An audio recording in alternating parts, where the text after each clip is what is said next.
What's up, folks? It's Dan here from BeAGameCharacter.com, where we turn games into games, and today we are going over the Farmer's Walk. Now, Farmer's Walk is a typical strongman exercise, but it should not be limited to strongman competitors. It's a great core exercise, great for your traps. It's a good bodily coordination exercise because you're moving while under tension. Typically, a Farmer's Walk is done in competition with Farmer's Walk bars, which are they look almost like suitcase handles attached to bars with weights on them. Most gyms don't have those. The good news is you can do a Farmer's Walk with other equipment as well. Easiest to find is usually dumbbells, and after that would be a trap bar. All right, so what I've got today is dumbbells, and it is a deceptively simple and deceptively punishing exercise. All right, all you're going to do, you hold the weights in your hand, and you're just going to walk. Just like that. Now, important things to notice though while I am walking. First off, I'm not leaning side to side as I walk. I'm staying upright, I'm keeping a tight posture, I'm keeping my shoulders tight and engaged, not letting them hang down and droop like this, all right? I'm keeping everything up and tight, and I'm maintaining tension through my upper body for the entire time that I'm moving.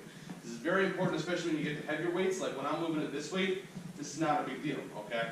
But if I had, 100 pounds on the other hand here, it'd be an entirely different matter. You need to maintain that tension while you're moving, and that's why this turns into such a great exercise, because you have to flex your traps up here to keep your shoulders up. You have to keep your scapula tucked back, engaged. That's your shoulder blades. Squeeze them back a little bit. All right, you need to keep your shoulders taut. You need to keep your hands strong. Hand strength, very key for a good farmer's walk. You need to keep your abs and your obliques tight to keep your body from sagging side to side as you're walking or drooping in one direction or the other. All right? Usually these are done either for distance or for time, i.e. go as far as you can in a certain amount of time, or go as much distance as you can in a certain amount of time. Or they could also be for just 10 feet. Do a farmer's walk for 10 feet. Don't worry about time, just do 10 feet. So, two different ways they're prescribed. It depends on the workout.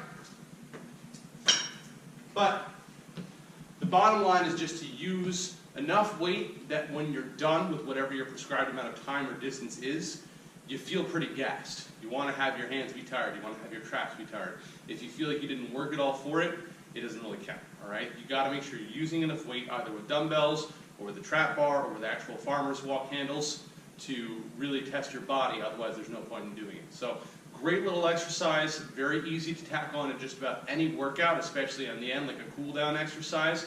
Good for anaerobic conditioning if you're doing it for speed, and also it's fun. I mean, most stuff you have to sit in one place, but farmer's walks you have to move back and forth and tell people to get the hell out of your way when you're at the gym. So yeah, I like them a lot. I think you will too if you add them into your workout. Thank you for watching. As always, remember, live boldly, change the world, and continue to be awesome. Bye bye. Listen.